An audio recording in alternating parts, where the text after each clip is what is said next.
El 29 de septiembre de 1833, con la llegada del otoño, muere en el Palacio de la Granja Fernando VII.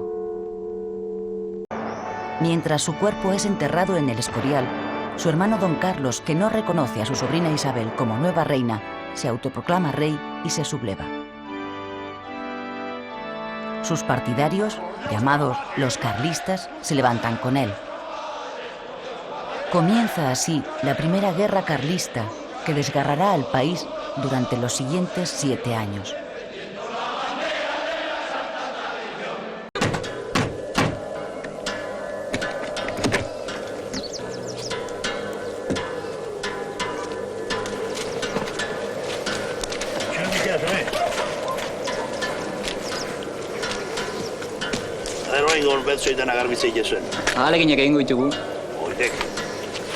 Jose! Tori eta jantzi eskapulario hau, etzazu behin ere kendu. Baletatik libratuko zaituta. Con el pretexto del pleito sucesorio, se enfrentan en el campo de batalla dos visiones de España, dos formas de entender el Estado, el gobierno y la sociedad. En un bando, pugna por imponerse la idea de la monarquía tradicional, representada por el infante don Carlos, respaldado por la intransigencia religiosa del clero rural y de los campesinos de Cataluña, Aragón, Valencia, Navarra y las provincias vascongadas. ¡A la batalla, a la lucha! Hay hierro más que abundante aún en nuestras montañas y madera más que suficiente en nuestros bosques para armar vuestros brazos y así anodar al enemigo que levanta la destructora tea del incendio sobre el hogar en el que visteis morir a vuestros padres. ¡Fusiles en ristre! ¡Vamos! ¡Vamos! En el otro bando se alza la idea de la España liberal, heredera de la Ilustración y las Cortes de Cádiz, que cuenta con el aparato del Estado, con el apoyo del ejército regular, con el entusiasmo de la burguesía y con el favor de la nobleza. ¡A por esos bastardos! ¡Vamos!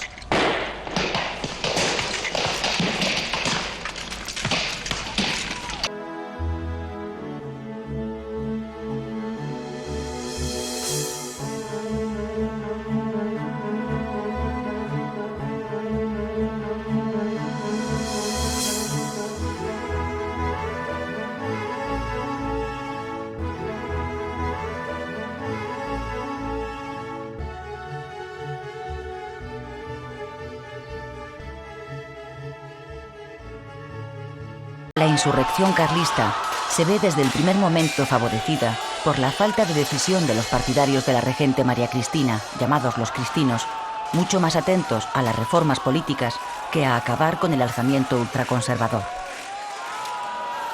Los primeros choques de la guerra se saldan a favor de los carlistas, sobre todo los dirigidos por el general Tomás de Zumalacárregui, un excelente estratega que sabe sacar partido a la falta de respuesta de los liberales.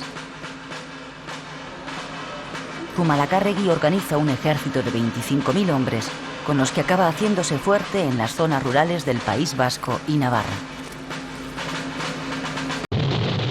En vista de que la guerra empieza marchando bien para los carlistas, el infante don Carlos decide tomar Bilbao en contra de la opinión del general en jefe de sus tropas, Zumalacárregui, más partidario de lanzarse sobre Vitoria para luego poder dirigirse hacia Madrid.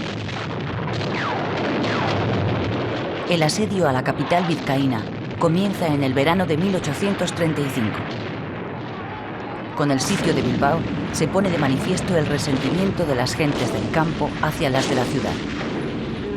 Las tropas carlistas, en su mayoría formadas por campesinos, ven a las ciudades como el refugio del liberalismo responsable de todos los problemas que padece el mundo rural.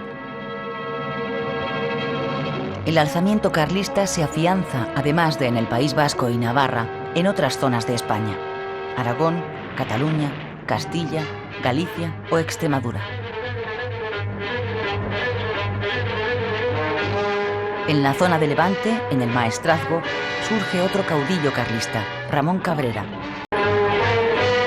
El asedio de Bilbao, defendida con uñas y dientes por las milicias locales, se cobra inesperadamente la vida del general en jefe de las tropas carlistas. Zumalacárregui muere a causa de las heridas recibidas en una pierna mientras observa el combate. Los carlistas levantan entonces el asedio.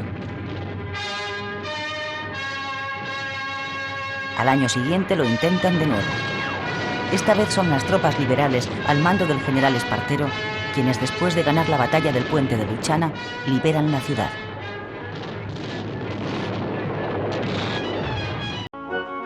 Después de fracasar en los 2 asedios de Bilbao, los carlistas cambian de táctica. Ponen en marcha varias expediciones militares que penetran en territorio enemigo para alentar el alzamiento de los partidarios de Don Carlos. La más famosa de esas expediciones es la encabezada por el general Miguel Gómez, quien al frente de 3.000 hombres recorre en 6 meses toda España, desde Vizcaya hasta Cádiz. La expedición se salda sin éxito, pero el hecho de que se haya podido realizar evidencia el escaso control que el ejército liberal ejerce sobre el territorio nacional.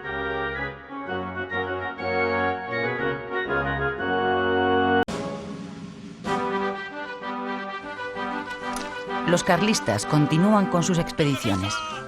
El propio infante Don Carlos encabeza la llamada Expedición Real, que en el otoño de 1837 llega hasta las puertas de Madrid después de haber marchado sobre Aragón, Cataluña y Valencia.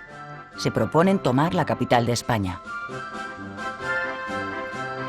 La amenaza carlista es en esta ocasión lo bastante seria como para poner realmente en peligro la supervivencia del Estado liberal.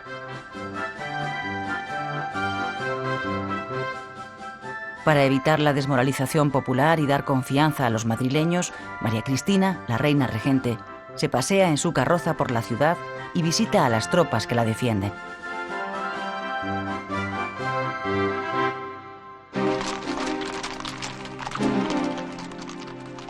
Al final, el pretendiente, Don Carlos, no se atreve a forzar la entrada en Madrid y ordena la retirada hacia el norte. Pero esta decisión suya provoca una gran crisis interna en el carlismo, que se divide entre los partidarios de buscar una salida pactada con el ejército liberal y quienes defienden que hay que seguir con la guerra. 2 años más tarde, en 1839, acaba imponiéndose la facción encabezada por el general Maroto, jefe supremo del ejército carlista, quien manda fusilar a los generales que no están de acuerdo con el fin de la contienda.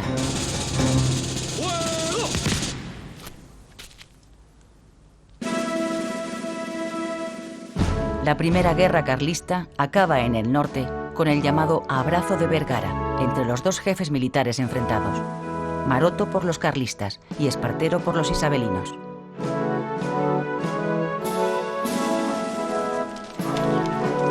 El general liberal se compromete a pedir al gobierno el mantenimiento de los fueros en las provincias vascongadas y en Navarra. Por su parte, el general carlista reconoce a Isabel II como reina, a cambio de que a él y a sus hombres les conserven sus empleos, grados y condecoraciones en el Ejército Nacional, al que quedan incorporados. Esta es nuestra bandera. A pesar de la paz alcanzada en Vergara, el general carlista Cabrera continúa la guerra en el Maestrazgo durante 1 año más, hasta que, acosado por el ejército liberal, huye hacia el exilio.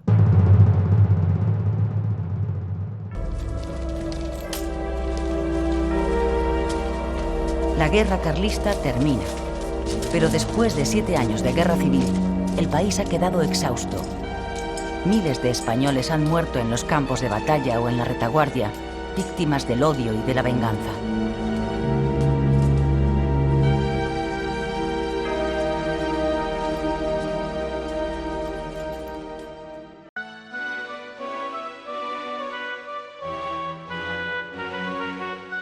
María Cristina, viuda del rey Fernando VII, pasa a ser reina regente hasta que su hija Isabel, que en ese momento tiene 3 años, llegue a la mayoría de edad. La reina gobernadora, que hereda de su marido todos los poderes del Estado, necesita salvar el trono de su hija y hacer frente a los carlistas sublevados. Para lograr ambas cosas, busca el apoyo de los liberales.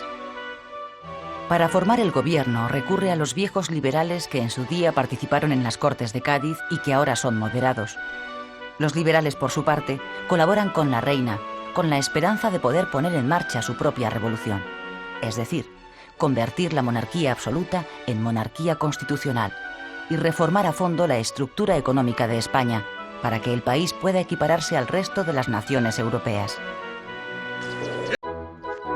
El escritor y político Francisco Martínez de la Rosa, que había participado activamente en la elaboración de la Constitución de 1812 en Cádiz, defendiendo posiciones radicales y que ahora es un liberal moderado, es el elegido por la reina regente para pilotar la transición desde el absolutismo al liberalismo. Lo primero que hace Martínez de la Rosa es elaborar el llamado Estatuto Real de 1834, por el que se convocan unas nuevas Cortes. En realidad, se trata de un sucedáneo de Constitución, destinado a conseguir que la corona comparta una mínima parte de su poder con los representantes de la nación. Las nuevas Cortes quedan formadas por dos cámaras, la Cámara de Procuradores y el Estamento de Próceres, origen del Senado actual, que lo preside el ya anciano general Castaños, héroe de la guerra contra los franceses. El Estatuto Real, que no es bien acogido por los liberales radicales que quieren una auténtica constitución, durará poco. No es el caso de otra de las medidas tomadas por los liberales moderados. El ministro de Fomento, Javier de Burgos, inicia por entonces el proceso por el que se centraliza y se moderniza la administración del Estado. Para ello, establece la división del país en 49 provincias, que con muy pocas variaciones es la misma que tenemos hoy. Obligados por la amenaza que supone la guerra carlista, las dos facciones de los liberales, moderados y exaltados, comienzan a acercarse. Algunos liberales exaltados, que en esta época empiezan a llamarse progresistas, son llamados para entrar en el gobierno moderado. Uno de ellos, Juan Álvarez de Mendizábal, pasa primero a ocuparse del Ministerio de Hacienda y luego de la presidencia del Consejo de Ministros. Con el propósito de conseguir recursos para financiar los refuerzos que el ejército liberal necesita para poder ganar la guerra civil, el nuevo presidente progresista, Mendizábal, decide desamortizar los bienes eclesiásticos.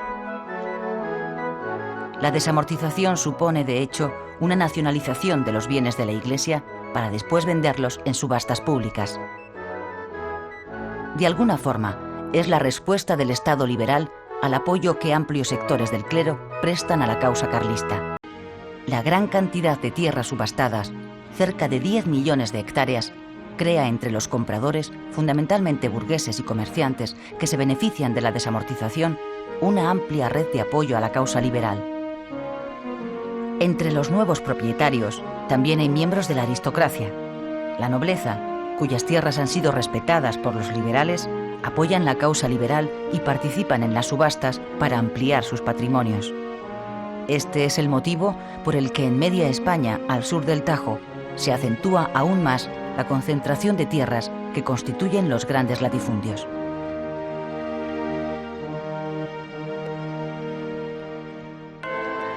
La Iglesia es la gran víctima de la desamortización. Y no solo porque pierde gran parte de sus bienes y pasa a depender económicamente del Estado, sino porque sufre las consecuencias del anticlericalismo incrustado en la sociedad liberal, que ya se había hecho patente en Madrid 2 años antes, en 1834, cuando durante unos disturbios se produjo una matanza de frailes acusados de envenenar las aguas y provocar una epidemia de cólera.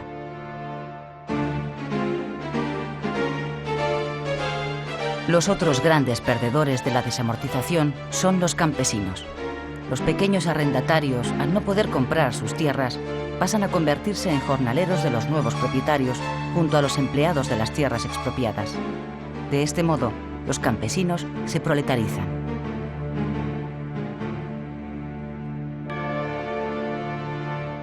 El último de los perjudicados por la desamortización de Mendizábal es el valioso patrimonio artístico que albergan los monasterios y que es pasto del saqueo y el abandono. La humillación que supone la expedición carlista por todo el territorio y la lentitud de las reformas políticas emprendidas por el gobierno de liberales moderados que se habían estado turnando en el poder con los liberales progresistas, deciden a estos últimos a intentar recuperar las riendas del gobierno. Para ello, alientan un pronunciamiento militar. Estando la regente de vacaciones en la granja de San Ildefonso, el 12 de agosto de 1836, el segundo regimiento de la Guardia Real, confabulado con los mandos militares de algunas regiones y ciertos sectores de la prensa, se dirigía hacia el palacio para solicitar a la reina la derogación del Estatuto Real y la reinstauración de la Constitución de 1812.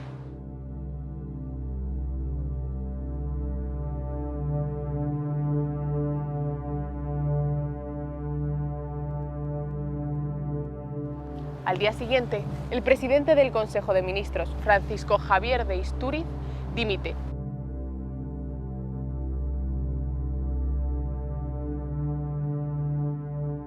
Y es nombrado presidente José María Calatrava.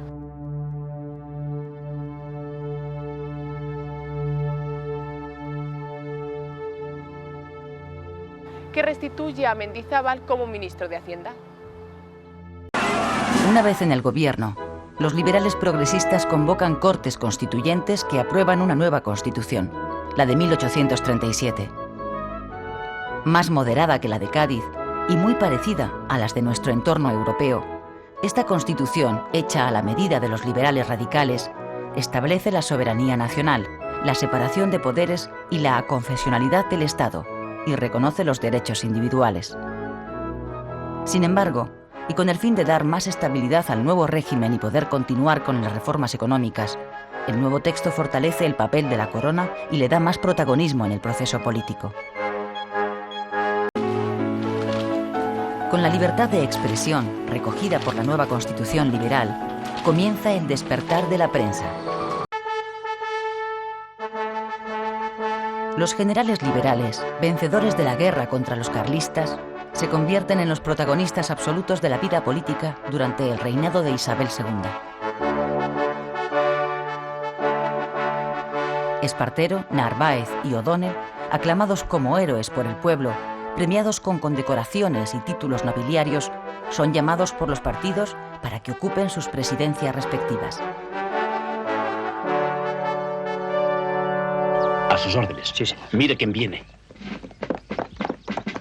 Tanto los progresistas como los moderados buscan en los espadones militares la fuerza que les permita derribar a su adversario sin tener que acudir a las urnas.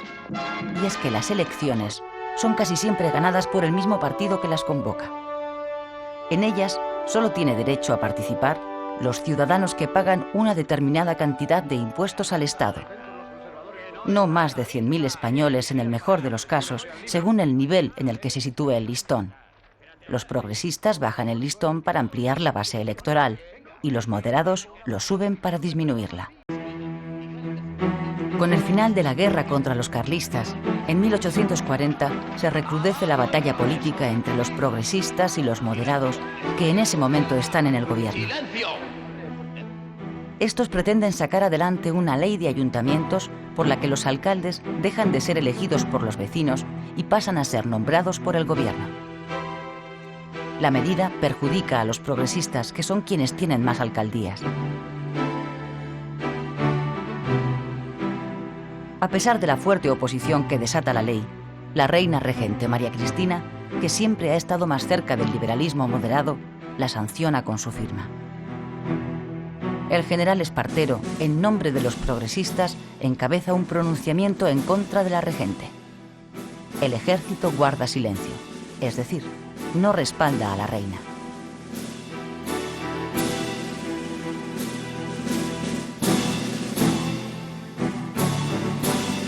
María Cristina comprueba hasta qué punto se ha quedado sin apoyos y decide renunciar a la regencia y optar por el exilio. Su hija, la reina Isabel, que en ese momento tiene solo 10 años, se queda en España esperando la mayoría de edad para reinar. Espartero es proclamado nuevo regente. Se inicia con él el régimen de los espadones. Baldomero Espartero, llamado el general del pueblo y líder del Partido Progresista, es uno de los personajes más populares de la España del siglo XIX. Aclamado como héroe de la Guerra Civil, llega a ser conocido como el pacificador de España. Pero sus dotes políticas no están a la altura de las militares. Gobierna de manera autoritaria, rodeado de una camarilla y manteniendo al margen de las decisiones políticas a gran parte de los notables de su partido. Reprime con dureza los levantamientos que pretenden derribarle del gobierno. Bombardea varios barrios de Barcelona para sofocar un motín y manda fusilar, entre otros, al militar liberal Diego de León, después de que éste fracasara en su intento de golpe para reponer como regente a María Cristina.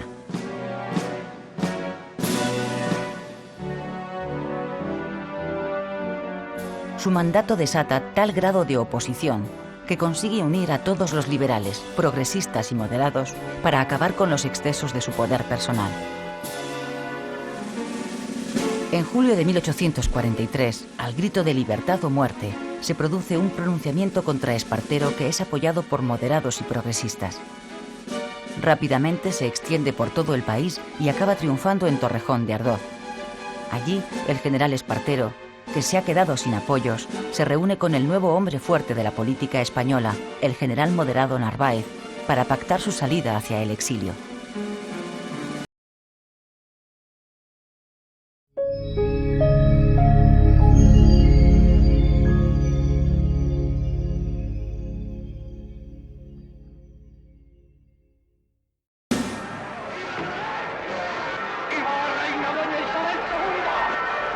Derribado Espartero y ante la falta de regente, las Cortes declaran mayor de edad a Isabel II, que acaba de cumplir 13 años, y la proclaman reina.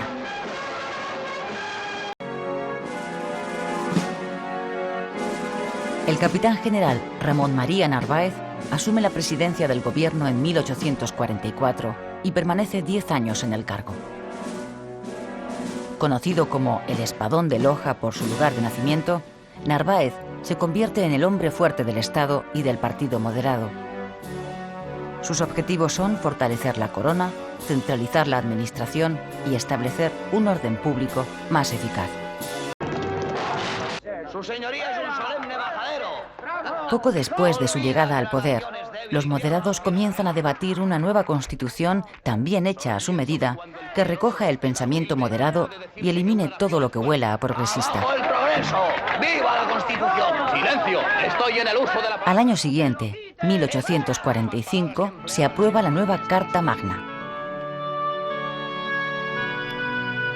En ella se amplían los poderes del rey y la soberanía nacional pasa a ser compartida entre las Cortes y la Corona. La Constitución moderada suprime la milicia nacional y la autonomía municipal.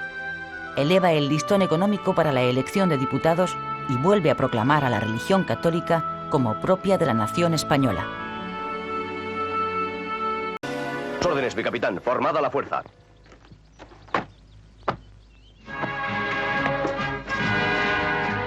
Una de las primeras medidas que toma el gobierno moderado de Narváez es la creación de la Guardia Civil, un nuevo cuerpo armado encargado de salvaguardar el orden público y la propiedad privada. La Guardia Civil sustituye a la Milicia Nacional, montada por los progresistas a base de voluntarios que dependían de los ayuntamientos. ¡Atención! ¡Media vuelta! ¡Ey! ¡Presente! ¡Armas! A la orden de vuecencia, mi general. Dispuestos para salir... El nuevo cuerpo depende del gobernador civil de cada provincia y su primer inspector general es el duque de Ahumada.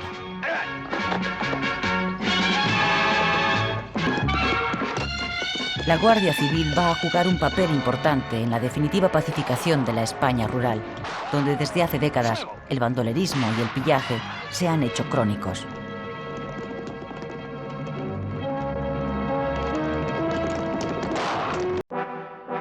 El gobierno moderado de Narváez continúa con su política liberal de hacer nación por distintas vías, promoviendo leyes iguales para todos los españoles, centralizando la administración y modernizando los impuestos. Para la tarea de adecuar los impuestos a los principios liberales, Narváez nombra ministro de Hacienda a Alejandro Mon, cuya reforma fiscal empieza por dar prioridad a los impuestos directos y acabar con las particularidades regionales. Esta decisión de igualar a todas las tierras de España tiene una excepción: las provincias vascongadas y Navarra, donde el gobierno moderado decide respetar gran parte de los privilegios forales para evitar que la burguesía, partidaria de los fueros, se pasase al carlismo.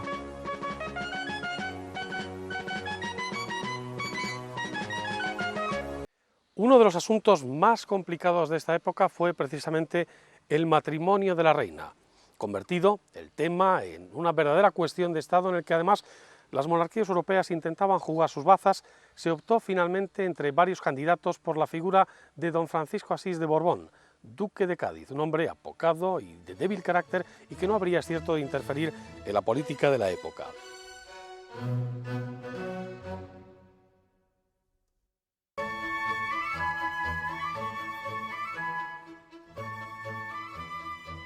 El 10 de octubre de 1846, fecha del 16º cumpleaños de la reina, se celebró el enlace que con el devenir del tiempo y de los acontecimientos se vería del todo desacertado.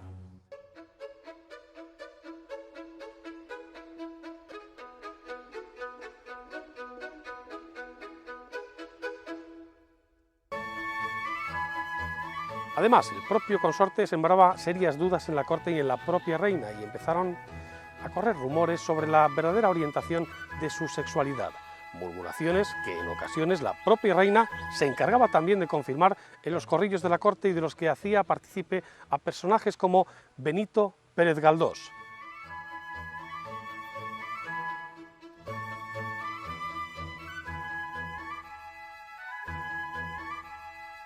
¿Qué pensaríais de un hombre que la noche de bodas tenía sobre su cuerpo más puntillas que yo?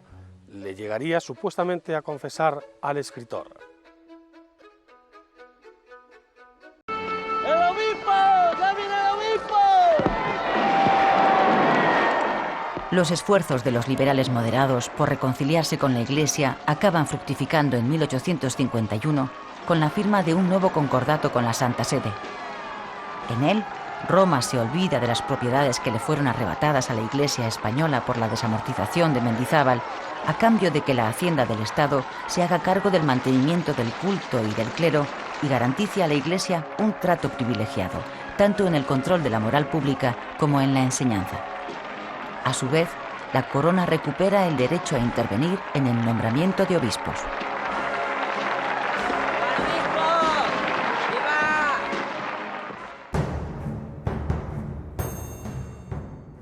Al gobierno de Narváez le había sucedido el de Bravo Murillo, mucho más tecnócrata.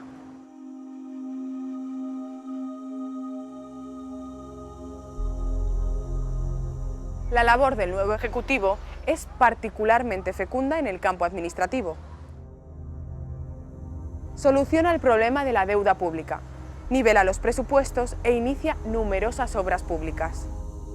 Pero el descontento de los progresistas apartados del poder y la corrupción, que es generalizada, favorecen la aparición de las conspiraciones revolucionarias. Fruto de ellas, se produce en el mes de junio de 1854 la llamada Vicalvarada, pronunciamiento militar de los generales O'Donnell, Dulce, Ros de Olano y Mesina.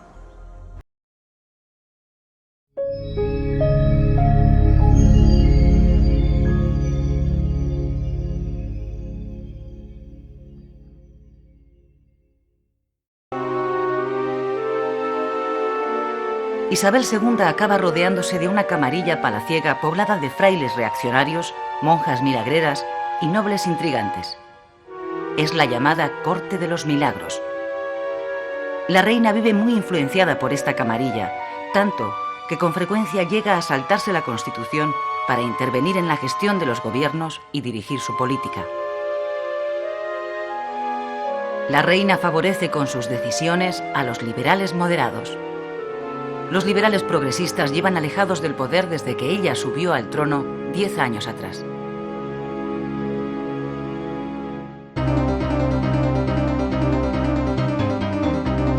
Por lo que se refiere a los liberales moderados, esos 10 años de ejercicio del poder les han desgastado.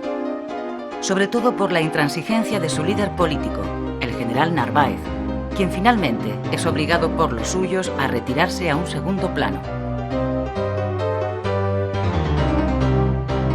Las divisiones internas y los enfrentamientos dentro del partido moderado llevan la inestabilidad política a España, que padece una sucesión de gobiernos cada vez más débiles y más autoritarios.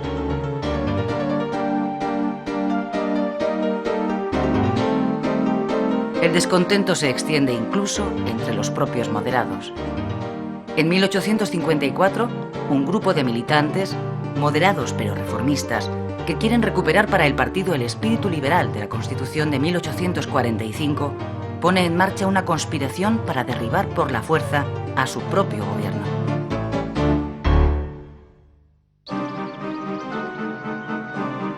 El levantamiento contra el gobierno se produce en junio de ese año, 1854, en Vicálvaro, pueblo cercano a Madrid. El golpe de Estado lo encabeza una vez más un militar. En esta ocasión, el espadón es el del general liberal moderado Leopoldo O'Donnell.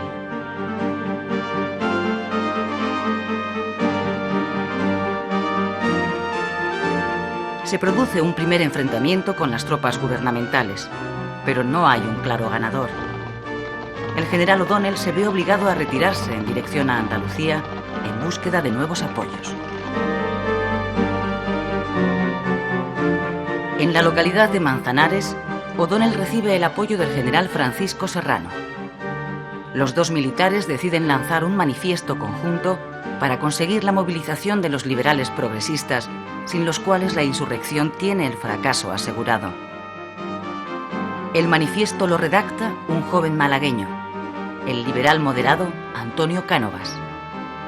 En él se pide una regeneración de la política, un trono sin camarillas, una nueva ley electoral, libertad de expresión, más autonomía local y una bajada de impuestos. Es decir, reclamaciones progresistas. ¡Viva el general O'Donnell! ¡Viva! ¡Viva la libertad! ¡Viva! El manifiesto surte efecto. Varias ciudades apoyan la sublevación.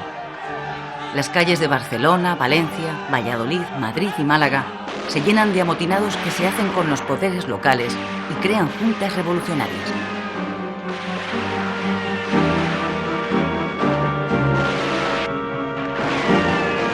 Durante el mes de julio de 1854, el alzamiento popular se extiende por el país y se hace más virulento. Se suceden los disturbios y los asaltos y saqueos a los palacetes de los hombres de negocios. Llega un momento en que el levantamiento escapa al control de quienes lo habían iniciado y se convierte en una sublevación popular.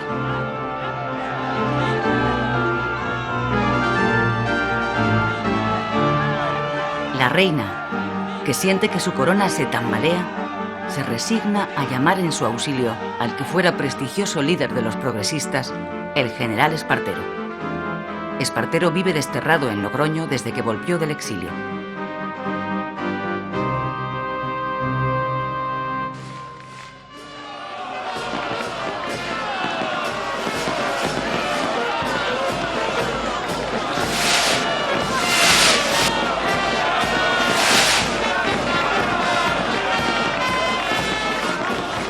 Espartero es nombrado presidente del gobierno. Con él, vuelve al poder el Partido Progresista después de haber permanecido 11 años en la oposición. El general O'Donnell, que había sido el promotor del levantamiento, se tiene que conformar con entrar en el nuevo gobierno como ministro de la guerra. O'Donnell decide fundar un partido centrista, la Unión Liberal, que pretende aglutinar a los más flexibles de los moderados y de los progresistas. El gobierno progresista convoca elecciones y las gana. Enseguida, las Cortes se disponen a redactar una nueva constitución más acorde con la idea progresista de lo que debe ser España. El otro gran objetivo es el de dar un fuerte impulso a la economía nacional que la ponga a la altura del nuevo capitalismo europeo. El nuevo ministro de Hacienda es Pascual Madoz. Madoz quiere resolver los crónicos problemas de Hacienda y relanzar los viejos proyectos de expansión ferroviaria. Necesita dinero y por eso aprueba una nueva ley de desamortización.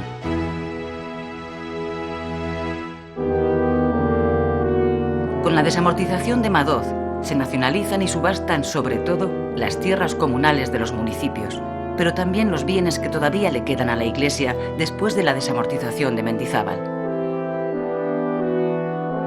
Tras esta desamortización civil de Madoz, los municipios pierden el medio más importante para financiarse, las tierras, lo cual provoca un auténtico desastre social en todos los pueblos. Los campesinos más humildes pierden su medio de vida y los pequeños ayuntamientos que solían pagar al médico y al maestro con los beneficios del arrendamiento de terrenos se empobrecen aún más. El desamparo rural se acrecienta. ¿Qué es eso, Santiago?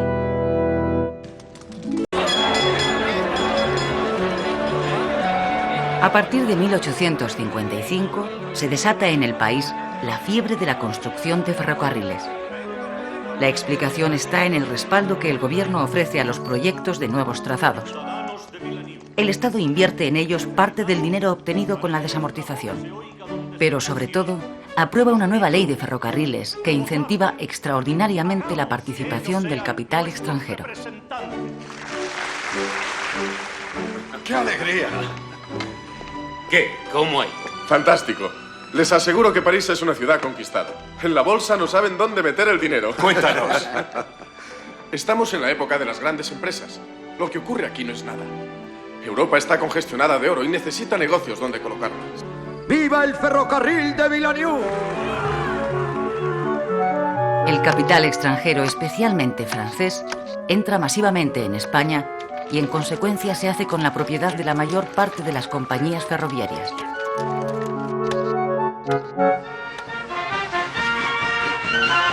En 10 años entran en funcionamiento más de 5.000 kilómetros y 2.000 más están en obras. Con la creación de un mercado nacional, gracias al ferrocarril, y con la aplicación del vapor a los telares mecánicos, empieza a desarrollarse en Cataluña una importante industria textil.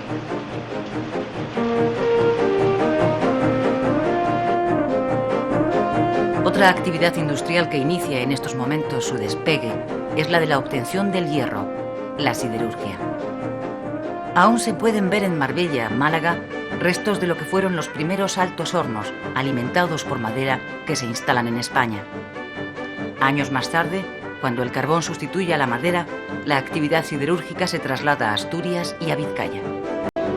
Alrededor de 175.000 obreros trabajan en la industria, en la minería y en la construcción de ferrocarriles en jornadas de 10 a 12 horas diarias. Estos trabajadores, que malviven con un mísero salario, constituyen el primer proletariado industrial español.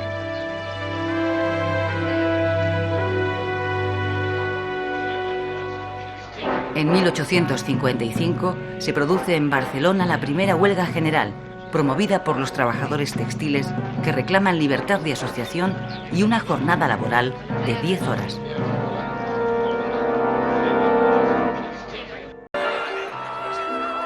En los cafés, que siguen siendo los termómetros políticos del país, arrecian las críticas contra el gobierno, y no solo por parte de la derecha. A la izquierda de los progresistas está creciendo un movimiento político cuyos adeptos no están dispuestos a que se traicione el espíritu de la revolución. Son los demócratas. ¡Por la revolución! ¡Por la revolución! ¡Brindemos!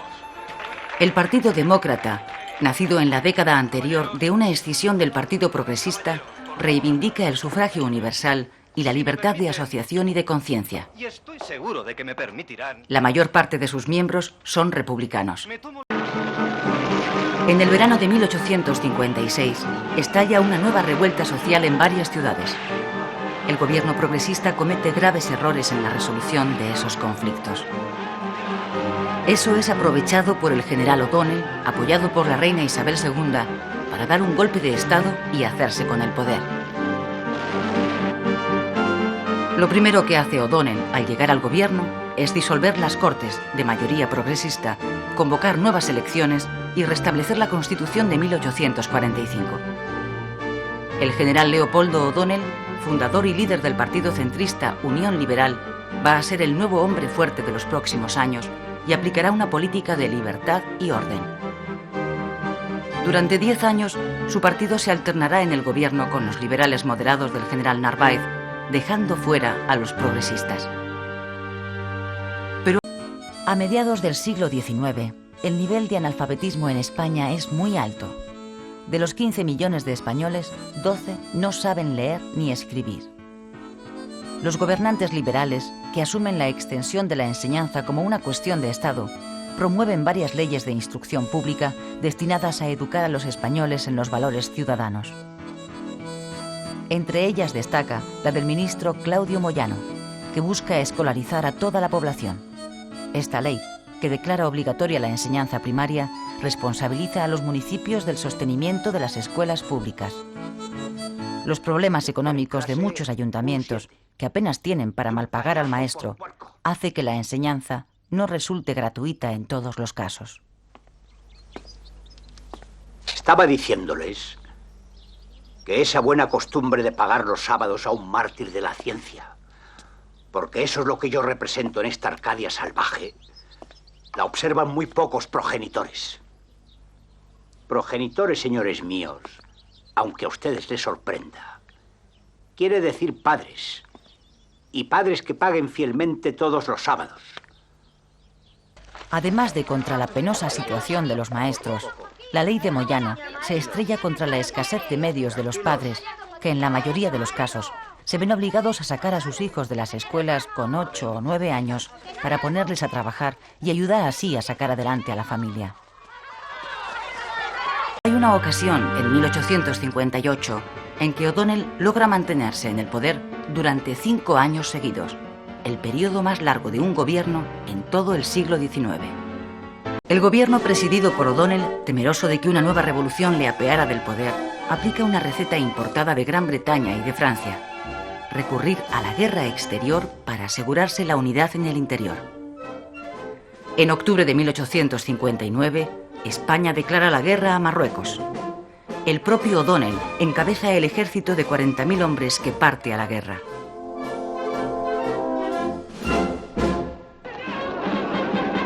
El plan de las tropas españolas es, partiendo de Ceuta, avanzar sobre Tetuán. Los primeros enfrentamientos se saldan a favor de los rifeños. Pero el general progresista Juan Prim, al mando de los voluntarios catalanes, consigue en el Valle de los Castillejos la primera gran victoria sobre el enemigo.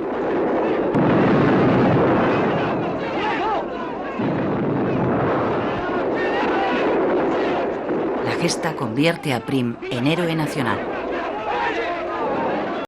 Para perpetuar la gesta, las Cortes aprueban sustituir los 2 leones de piedra de su pórtico por otros 2 de bronce, fundidos con los cañones arrebatados al enemigo.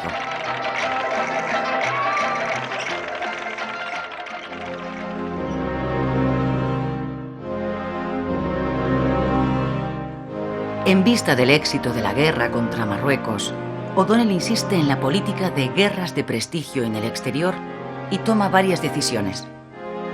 Envía a México al general Prim al frente de un ejército de intervención.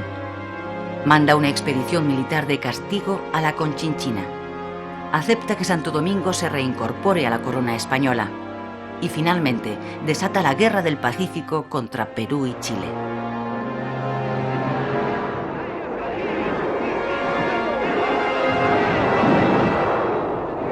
Toda esta actividad exterior se traduce en una sucesión de fracasos y al final es el motivo por el que O'Donnell se ve obligado a dimitir en 1863. A partir de ese momento se turnarán en el poder los liberales centristas y los moderados, y el general Narváez acabará ocupando de nuevo la jefatura del gobierno.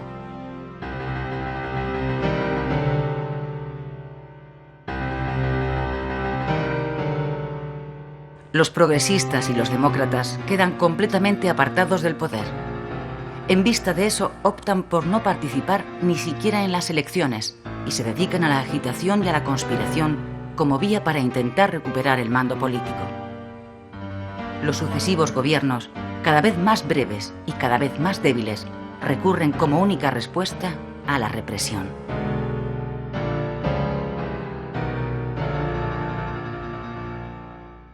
Es una vergüenza que un hombre como Castelar haya sido expulsado de su cátedra por motivos políticos.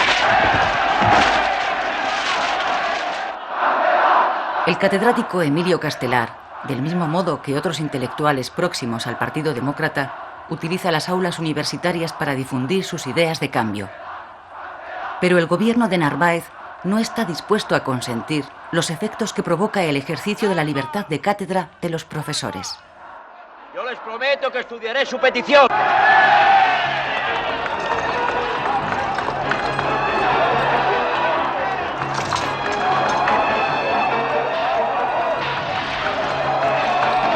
Esta es la primera gran revuelta universitaria que se produce en España.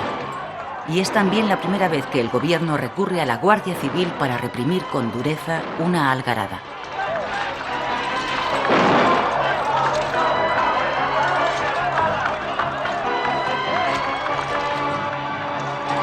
Tanto la oposición como los ciudadanos reaccionan con indignación ante lo sucedido. ¡Viva la República! ¡Silencio! Vamos.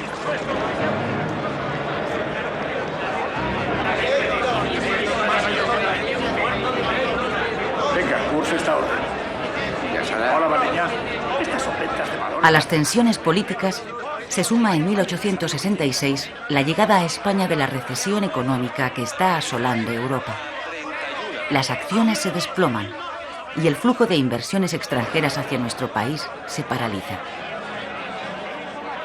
Se quiebra así la buena racha económica de las 2 últimas décadas, con el correspondiente agravamiento de las tensiones sociales.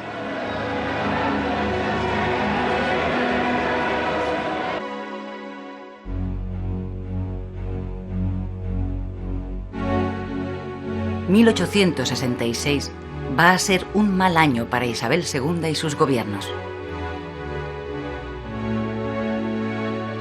La oposición progresista liderada por el general Prim, el héroe de Marruecos, protagoniza al comenzar el año una sublevación militar en Villarejo de Salvanés, provincia de Madrid. El levantamiento fracasa, pero la vía revolucionaria queda abierta. 6 meses después, en junio, los sargentos del madrileño cuartel de San Gil se sublevan también contra el gobierno y reciben el apoyo de los demócratas. Pero son reducidos y 66 de ellos son fusilados. 2 meses más tarde, en agosto, en la ciudad belga de Ostende, se celebra una reunión entre los líderes en el exilio de los progresistas y los demócratas y deciden unir sus fuerzas. Firman un pacto para derribar a la reina y convocar unas cortes constituyentes elegidas por sufragio universal que determinen la forma de gobierno. El general Prim, líder de los progresistas, es elegido presidente del Comité Revolucionario. El gran éxito de ese pacto es que se suma a él la mayoría de los militares unionistas encabezados por el general Francisco Serrano. A ellos les mueve su rechazo a la política cada vez más represiva del general Narváez.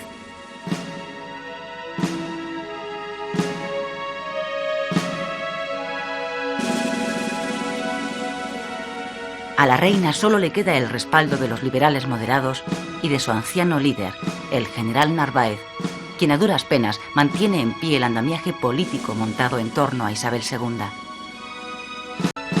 Pero en abril de 1868 muere Narváez y con él desaparece el último apoyo de la reina.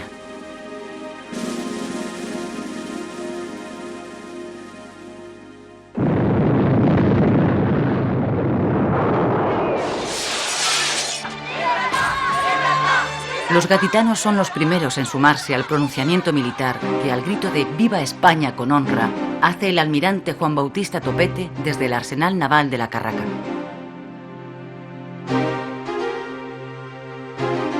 Es el 18 de septiembre de 1868. Este mismo día, el general Prim, líder del Partido Progresista, se embarca en Gibraltar con destino a Cádiz, acompañado por 2 políticos de la nueva generación de su partido, Manuel Ruiz Zorrilla y Práxides Mateo Sagasta.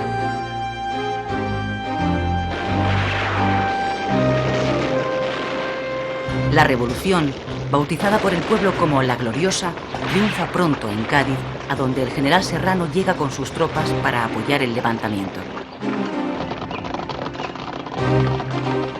Desde la capital gaditana, la revolución se extiende con extraordinaria rapidez por todas las ciudades de España, donde se van creando juntas revolucionarias. 10 días después del pronunciamiento de Topete, se libra junto al puente de Alcolea, en Córdoba, la batalla decisiva entre las tropas fieles a la reina y las revolucionarias mandadas por el general Serrano.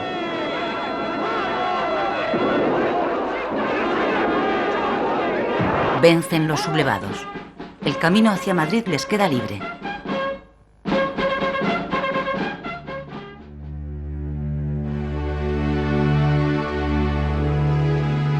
Isabel II, que está en Lekeitio, Vizcaya, veraneando con su familia, se ve obligada a partir al exilio. Marcha a Francia.